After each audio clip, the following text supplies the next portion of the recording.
The corridor lights cast their sterile white glow on the polished floors as Steve wryly guided his cleaning cart down yet another gleaming passage of the Xerian energy facility. His jumpsuit, dark gray and mottled with stains that never quite washed out, clung to his shoulders like a reminder of what he'd become. To the Xerians he passed, he was part of the background, like the walls or the humming of the containment fields.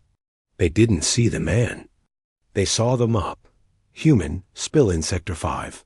A technician called without looking up, his voice flat, mechanical. Steve gave the same answer he always did, a low, steady, "Yes, sir," and steered his cart toward the assignment. The Xerians prided themselves on efficiency, on never wasting words, and that cold dismissal had bled into how they treated humans. Cheap labor, that was all they thought of him. He'd heard the whispers, primitive, unreliable, useful only because machines. Cost more to run than flesh and bone, but Steve endured it. For Lily, he pictured her at school now, small hand lifted high in a classroom full of taller, sharper-eyed Xerian children. At 8, she already spoke their language more fluently than he did. Already braver, too, daring to write her classmates names in human letters when they teased her for being offspring of a cleaner. She was the reason he kept his voice calm when insults stung, the reason he dragged his aching body out of bed each day, the reason he smiled when there was nothing to smile about. Everything, every swallow of pride, was for her. The spill in Sector 5 wasn't unusual. A slick of coolant fluid had pooled near a junction. He pulled on his gloves, the synthetic fabric stretching tight over calloused hands, and crouched to neutralize the mess. As he worked, the facility hummed around him, always humming. The heartbeat of a machine that never slept. That was when he heard it. 2 engineers rounded the corner, their voices low but urgent. "The fluctuations are getting worse," one muttered, eyes darting toward the readout on his wristband. "We can't shut down now," the other replied quickly. "Director Nix has the delegation arriving tomorrow." She said no interruptions, no excuses. "But if the readings are accurate, then we pray the backups hold." Their footsteps echoed away, leaving only the hum of the facility and the slow, deliberate strokes of Steve's mop. His grip tightened on the handle until the plastic creaked. Cooling fluctuations, plasma containment, words that had no business being whispered in passing, not in a facility that powered half a district. He knew what they meant. He had spent years of his life buried in schematics of reactors like this one, years designing fail-safes, arguing with directors who thought politics mattered more than physics. He forced himself to finish the cleanup, to store the gloves, to push the cart along as though nothing had shifted inside him. But the echo of those words followed him all the way to the shuttle, through the neon-lit skyline of Xerian towers, through the creak of the stairwell to his apartment. Lily greeted him at the door, laughter bubbling as she wrapped her arms around his waist. He kissed her hair, smiled for her, ate the stew their neighbor had left, listened to her chatter about school. All the while, a knot coiled tighter in his chest. When she finally drifted to sleep, whispering their ritual, "Love you to the moons and back," Steve sat alone in the dim living room. The hum of the city beyond the windows pressed against. A silence. He pulled out an old datapad, edges scuffed from years of hiding, and powered it on. Schematics bloomed across the screen, coolant flow diagrams, containment field redundancies, emergency venting sequences. His fingers hovered over the interface, hesitant, almost trembling. This was the part of himself he had buried, the life he had sworn to leave behind. But tonight he opened it, page after page of technical manuals, flooding back into memory like a tide breaking through a dammed out invisible man. They called him. Primitive, background noise, unworthy of notice. But if those engineers were right, something was wrong with the heart of this facility. And Steve Riley, janitor or not, might be the only one who knew what to do if the hum ever faltered. The next morning began the same as every other locker room smell of disinfectant. The scrape of boots against metal grating, the press of the jumpsuit zipper up his chest. Yet the air felt heavier, as though the walls themselves knew something was wrong. Steve wheeled his cart into the main corridor, head lowered, shoulders hunched into the role expected of him. Invisible. Always invisible. But now his ears stayed sharp, catching fragments of conversation in the quickened steps of passing engineers.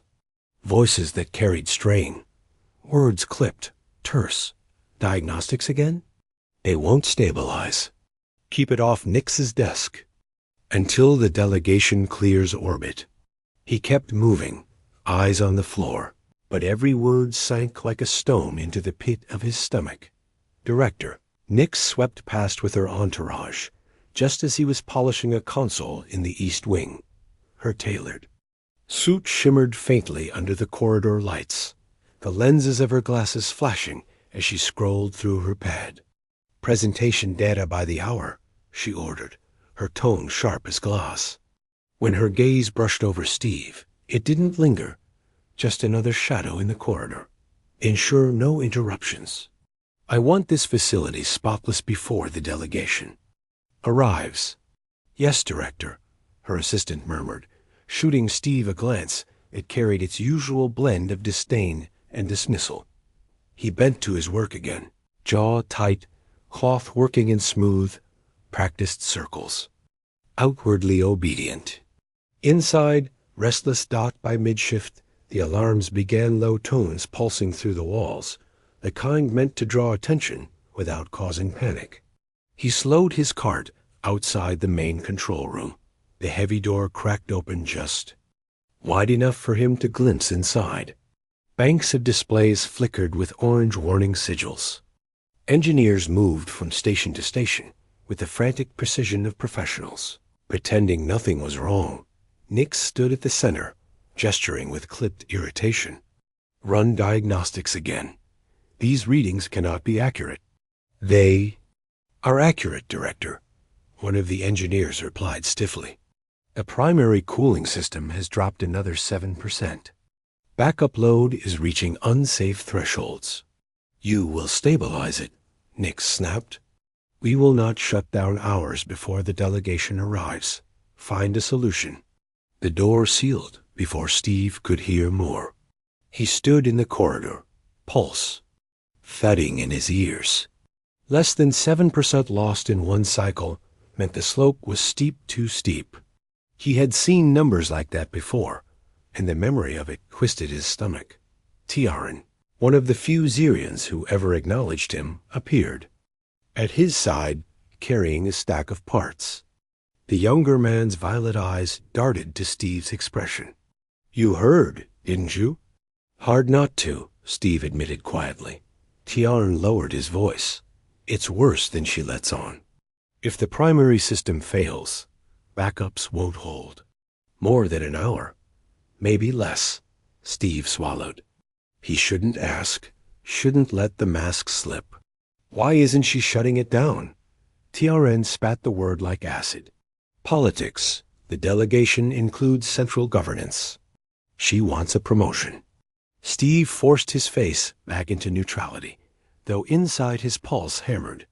I should get back to work. Be careful, Tiaran warned. I've got a bad feeling. All afternoon, Steve pushed his cart, wiping surfaces already clean, emptying bins that didn't need emptying. Anything to keep him near the monitoring stations, to catch another glimpse of flashing numbers. And each time he passed, the readings sank lower dot. By the time his shift ended, the knot in his gut had hardened into certainty. This wasn't just risk. It was inevitability. That night, after Lily was a sleeper, her small hand still clutching the stuffed toy she'd carried since, Earth Steve sat at the tiny kitchen table with a datapad before him. Schematics bathed his tired face in pale blue. Light. Every page he turned unlocked another corner of memory he had locked away. coolant lines, containment thresholds, emergency venting sequences. The calculations came back faster than he expected. Muscle memory of the mind. He ran simulations. In silence, the hum of the apartment's vents filling the quiet. Each scenario ended the same way. Failure. He leaned back, rubbing the scar on his knuckle, where a spanner had split it years ago. Invisible janitor. That was what they saw. But the numbers told another story, one that whispered of catastrophe, looming just beyond the hum of the reactors. And as he sat in the glow of those diagrams, Steve Riley knew he could not ignore it. Not this time. Not with Lily sleeping in the next room. The reactor chamber was colder than Steve expected. The air thick with the metallic tong of recycled coolant and the faint ozone buzz of containment fields. His cart rattled over the polished floor as he pushed it through the massive doors. The temporary access badge Nix had given him still warm from the scan. It should have been routine wipe down the consoles, mop the walkways, make sure the core gleamed like a jewel for the incoming delegation. But the numbers on the nearest terminal were impossible to ignore. Primary cooling at 14% efficiency. Backup pumps at 92 and climbing. Steve froze, cloth in hand, as the soft blue glow of the reactor core pulsed through the chamber. Every instinct screamed at him that this wasn't maintenance. This was a countdown. His throat went dry.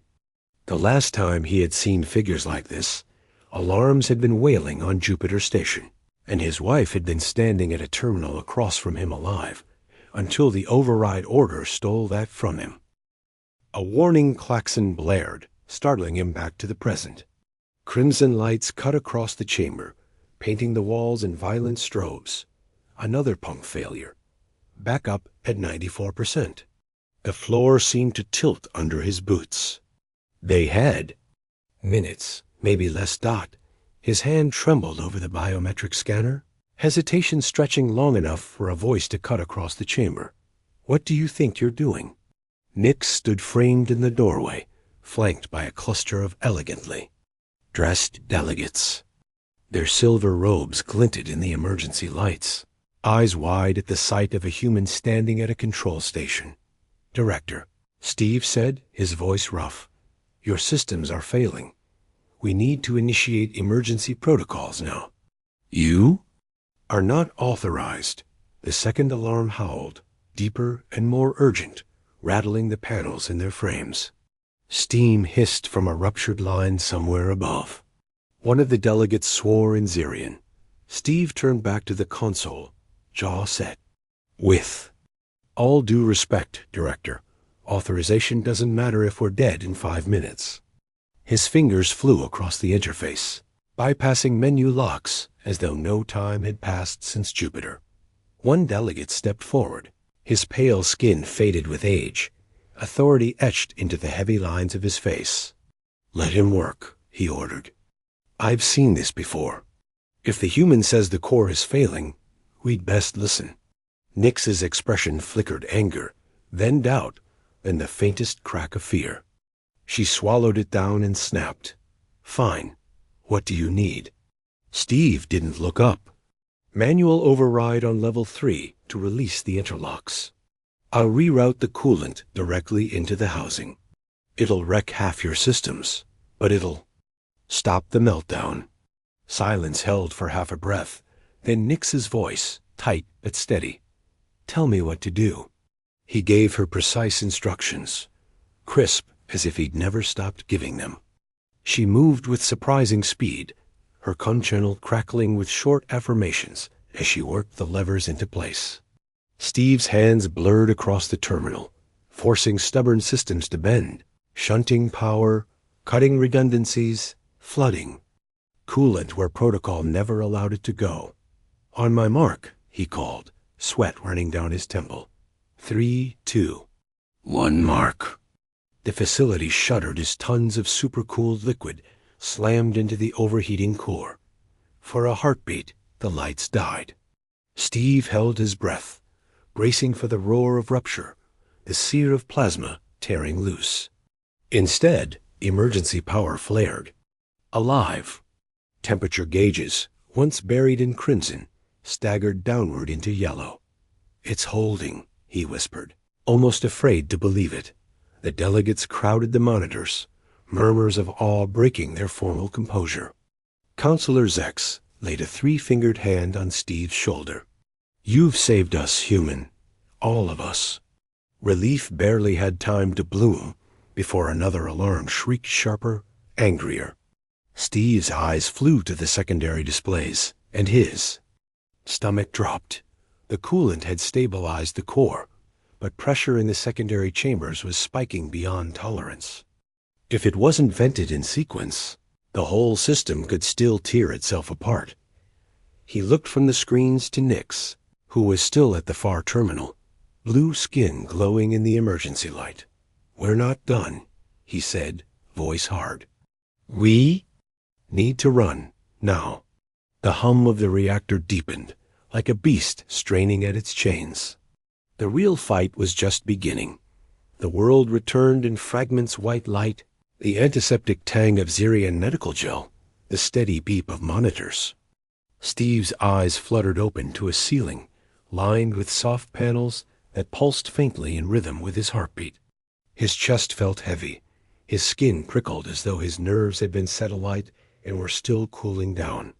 He tried to sit, but a firm voice stopped him. "Lie still.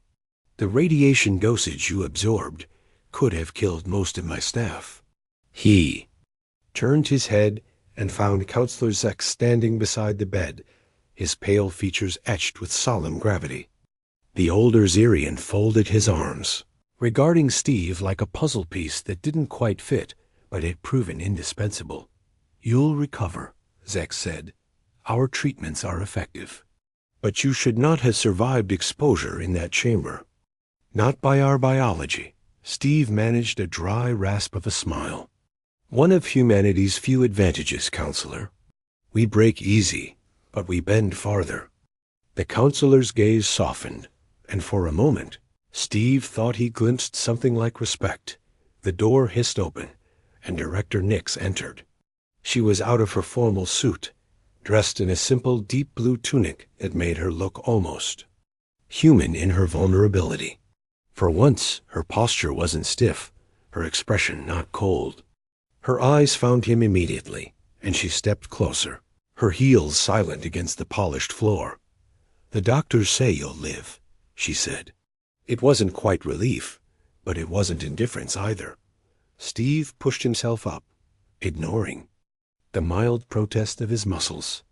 "Facility? Stable." Nix's voice was quieter now. "Your emergency bypass worked. We're implementing the protocols you initiated. You saved us." She paused, and in that pause, Steve saw the cracks in her composure. "You saved me." He exhaled slowly, leaning back against the pillows. Someone had to. Her jaw tightened, and she lowered herself into the chair beside his bed. For a long moment she didn't speak, only studied him, as if reevaluating every assumption she'd made since the day he'd started pushing a mop down her corridors. "You knew what you were doing in that chamber," she said finally. "Not guessing, not fumbling knowing. You're no janitor." Steve's gaze shifted to the far wall, where the faint glow of equipment lights painted the sterile surface. "I was an engineer," he admitted at last. "Plasma containment. Lead systems specialist on Earth's Jupiter Station project." Her eyes widened, and the clinical detachment slipped from her voice. "The Jupiter Station? That reactor design is the foundation for our own systems. The architect was—" She stopped, realization dawning. "Disgraced," Steve finished for her, the word bitter on his tongue. Nix leaned forward. "What happened?" He closed his eyes, and the memories surged, sharp and merciless. "We were running final activation tests. I caught a flaw in the coolant line, recommended an immediate shutdown. My director overruled me. Said a delay would. Cost too much. The system buckled." His voice cracked, and he forced the words through clenched teeth. I stopped the meltdown, but 3 died in the cascade. One of them was my wife. She was only there because I asked her to double-check calculations. The silence that followed was thick, broken only by the hum of the monitors. Nix's gaze softened, the icy superiority stripped away. The inquiry cleared me. Steve continued, his tone hollow, but Hammond, my director, buried the override order. He had connections. He needed a scapegoat. My name was ruined overnight. No station would take me. So I left, took Lily somewhere no one knew my past. A place where they only saw a human fit to clean. Nix's lips pressed together, her throat working as she swallowed. And yet, when the same failure began here, you acted. Even after what it cost you. Steve opened his eyes and met hers. I couldn't let anyone else die. Not if I could stop it. Not even people who think I'm less than human. For a long moment, Nix said nothing. Then she rose, shoulders squared, voice clear. Counselor Zex has asked me to offer you a formal appointment technical advisor to the Zirian Energy Facility. Full privileges, executive housing, all benefits. You'd oversee safety protocols directly. Steve blinked, caught between disbelief and weariness. Just like that? You saved thousands of lives, she replied. It's not charity. It's necessity. She hesitated, then added, softer. And it's respect. Zex inclined his head. You are wasted on mop handles, Riley. We need your mind, not your hands. Steve thought of Lily, asleep back in the workers' block, dreaming under a patched ceiling and flickering lights. He thought of her laughter, of her resilience in a world stacked against her. A better life waited in that offer. But he also thought of sabotage, of whispered warnings, of a system that hadn't failed by chance. His voice was steady when he answered, I'll take it. Not for me. For my daughter. And because if someone is tampering with your systems, I'm the one who'll stop them. Nix's gaze lingered on him, and for the first time, her eyes carried no condescension. Only something that looked dangerously close to admiration. The move happened faster than Steve ever imagined. 1 week after the reactor crisis, he and Lily stood in the gleaming atrium of the executive quarters, their few possessions swallowed by the cavernous apartment that had been assigned to them. The ceilings arched high, studded with embedded lights programmed to mimic the starfield above Zirian Prime. Wide windows looked out over the city's crystalline towers, glowing with blue fire under the twin moons. Daddy, this place is huge. Lily ran from room to room, her voice echoing through polished halls. She darted back with wide eyes. My room has a star ceiling. And a real bed. Steve knelt to her level, brushing a strand of dark hair from her face. Do you like it, Pumpkin? She grinned. It's amazing. For the first time in months. Steve let himself breathe. No leaking pipes in the walls, no flickering lights, no broken heater in the dead of winter. Here, his daughter would be safe. Or safer.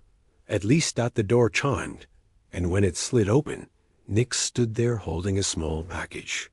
She was dressed in a simple purple tunic instead of her sharp suits, her snow-white hair unbound.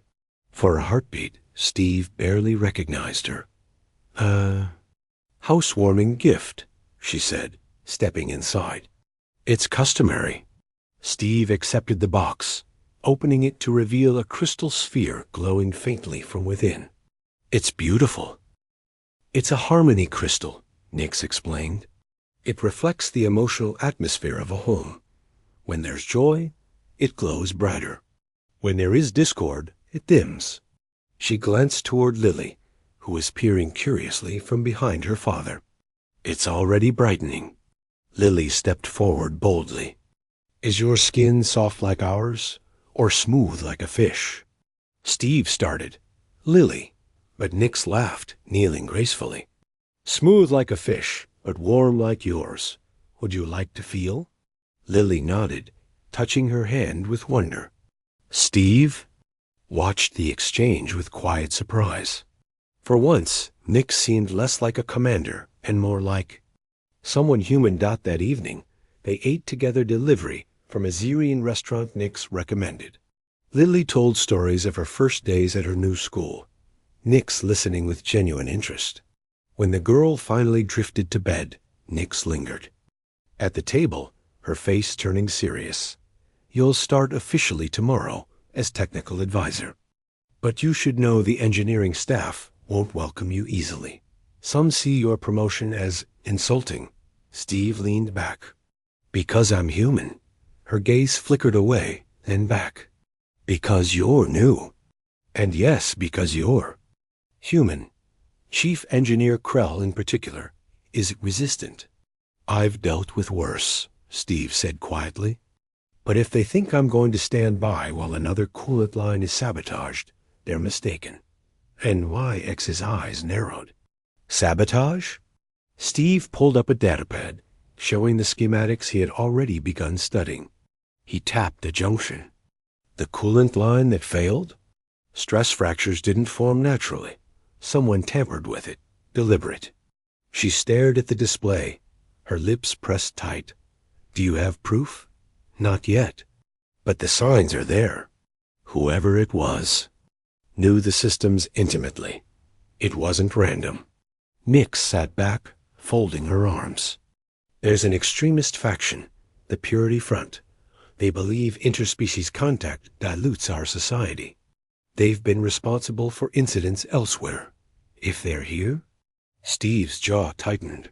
He thought of Lily, of her small hand tucked into his when they walked to school. The faceless whispers of sabotage were one thing. A faction willing to kill to make a point was another. "They already know who I am," he said, "what I did. I'm not just a janitor anymore. Nix, if they're behind this, they'll come for me." Or worse, sir. As if summoned, his unit buzzed. An anonymous message appeared across the screen. "Humans don't belong among the stars. Go back before you contaminate ours. This is your only warning." Attached was an image-grainy butt. Unmistakable. Lily, walking to school that morning. Steve's blood went cold. He handed the datapad to Nix. Her expression hardened. Her usual icy composure replaced by something fierce. "Then we stopped them," she said. "Together." Steve stared at the crystal sphere glowing brightly on the shelf, its light a reflection of Lily's laughter still echoing through the halls. For her, he would endure anything. And now, it seemed, the fight was no longer just about a reactor. It was about survival. And survival was something Steve Riley knew how to fight for. Night draped the facility in silence, broken only by the hum of reactors and the occasional hiss of coolant cycling through the lines. In the control room, the overhead lights glowed faintly as Steve Riley leaned over the conference table, spreading schematics like a commander laying out a battlefield. Tiaran, Vela, and Corin sat across from him, their violet and blue eyes reflecting the illuminated diagrams. Nix stood at his shoulder, arms folded, her usual formality, tempered by something more watchful, more invested. "This," Steve said, pointing to a faintly pulsing junction on the schematic, "is where the system looks weak. It's not of course it's bait, a honeypot. Anyone trying to sabotage the core will go straight for it, thinking they've found an overlooked flaw. And when they do," Vela asked softly, "they trigger a silent alarm and leave behind a signature biometric. Chemical, even trace skin oils. I designed it to capture data the saboteur won't know they're giving." Nix's gaze lingered on him, the barest hint of pride flickering in her eyes. "It's elegant," she murmured. "And dangerous," Steve smirked faintly. "So's sabotage. We deploy tonight. By tomorrow morning, the trap will be live." Hours later, when the facility was quietest, they moved like ghosts through the reactor levels. Steve worked quickly, tools flashing in his hands, weaving human redundancy into Xerian quantum sensors. Every motion was precise, confident, as though he were back on Jupiter Station with a team that respected him. Nix monitored the consoles, her voice calm in his ear. Final connection stable. Diagnostics green, she confirmed. Steve tightened. The last seal wiped sweat from his brow. Integration complete. The honeypots lev. Now we wait. They didn't wait long. 2 nights later, Steve's cum unit buzzed as he sat in his apartment, Lily asleep down the hall. The silent alarm. His stomach tightened. A saboteur was inside the trap.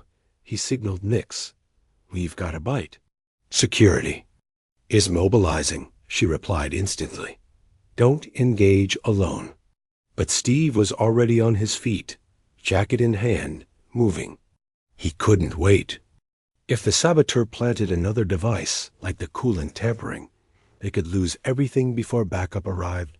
By the time he reached the control chamber, the figure was already there, coveralls, cap pulled low, hands working fast over the access panel he'd rigged. From the shadows, Steve watched as the saboteur produced a small device, something that pulsed faintly with contained energy. Not just sabotage. A disruptor designed to destabilize the core. Stop right there. Steve's voice rang out, firm, commanding. The figure spun, a cap falling back. The face that glared at him was one Steve knew too well. Chief Engineer Krell. You, Krell spat, eyes narrowing. Of course it's you, the human parasite. Steve stepped closer, every muscle taut. Step away from the core, Krell. It's over. Krell's laugh was jagged, bitter. Over? You think saving this place once gives you the right to lead? You? To stain our work with human hands? The Purity Front knows what you are, disease spreading through the stars. I won't let you infect us. He lunged toward the housing with the disruptor in hand. Steve reacted without thought, surging forward. They collided hard, the device skittering across the polished floor. Krell's 3-fingered hands closed around Steve's throat, pressing, squeezing with surprising strength. You should have stayed invisible. Krell hissed, his breath hot, his eyes alight with fanatic fire. Your kind should know its place. Steve forced his hands between Krell's grip, twisting, breaking the hold. We're done being invisible, he growled. With a surge of strength honed from years of labor, he slammed Krell back against the wall. Security poured into the chamber. Moments later, weapons drawn. Nix was at their head, her eyes wide, fixed on Steve and the pinned saboteur. Take him, she ordered, her voice sharp, controlled. Guards hauled Krell away, recovering the disruptor from where it lay. The device pulsed ominously, a reminder of how close they had come. Nix crossed the chamber, her gaze sweeping over Steve. Are you hurt? He rubbed at his bruised throat, breathing hard. I'm fine. But Krell wasn't just acting alone. He had backing. Purity Front doesn't send their leaders to dirty their hands unless it's bigger than this. Her expression hardened, the icy veneer cracking to reveal grim determination. Then we root them out. Every last one. Steve's eyes drifted to the reactor core, its steady pulse reflecting across the chamber walls.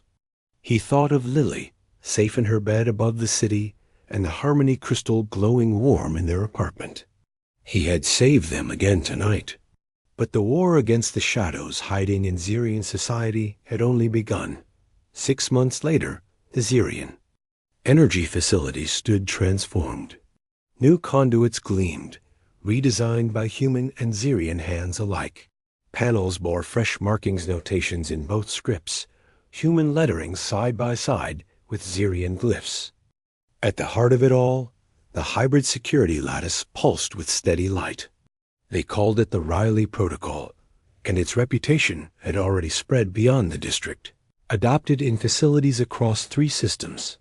On dedication day, the Central Plaza was crowded with delegates, engineers, and citizens. The twin moons hung low overhead, their light mixing with the glow of floating banners. Steve Riley stood at the podium in a tailored dark suit, Lily at his side in a simple dress, her eyes wide at the spectacle. Nix stood on his other side, her white hair bound in ceremonial braids, the gleam of authority softened by something warmer whenever her gaze drifted to the man beside her. The crowd quieted as Counselor Zex introduced him. "A year ago," Zex declared, "this human was a janitor. Invisible. Dismissed. Today his courage and knowledge have secured our future." He stepped back, ceding the stage to Steve. Steve's throat tightened as he looked out at the sea. Of faces some curious, some skeptical, but many, to his astonishment, expectant. Waiting for him. Not the invisible cleaner. Him. "When I came here," Steve began, his voice steady, "I was no one. I pushed a cart down your corridors. I swallowed insults so my daughter could have food, and I let myself fade because it was easier than fighting every day to be seen." His gaze dropped briefly to Lily, who squeezed his hand with fearless pride. "But when the alarm sounded, when the Corps was about to tear this place apart, I couldn't stay invisible. Not then. Not when lives were at stake." He paused, letting the memory hang in the air. "I was underestimated, overlooked, and yet I did what had to be done, not because I'm human, not because I'm different, but because I could, because that's what survival demands." A murmur rippled through the assembly. Steve lifted his chin, his voice deepening. "Humans have a saying, never judge a book by its cover. It means appearances deceive. It means value hides in places you don't expect. I stand here as proof. Of that, we all do." He gestured to the facility behind him, the lattice of the Riley Protocol glowing like a heartbeat. This system wasn't built by Xerians alone, or by humans alone. It was built together. That's our strength. Not purity, not prejudice. Collaboration. Applause swelled, hesitant at first, then steady, growing into something undeniable. Steve felt Lily slip her small hand into Nix's, a gesture as natural now as breathing. The crystal Nix had given. Them the harmony crystal sat on his office desk, glowing brighter each time the three of them shared a room. He glanced at Nix, caught the gleam of pride in her eyes, and for the first time let himself wonder about the future they might build. But as the applause echoed through the plaza, Zex's unit pulsed with a priority alert. His expression darkened as he read, and he moved quickly to Nix's side. Steve caught only fragments. Purity front, intercepted transmission, targeting central governance. Steve's pulse quickened. He had thought the crisis ended with Krell's arrest, but Krell had been only one fanatic. The Purity front wasn't done out by a long shot.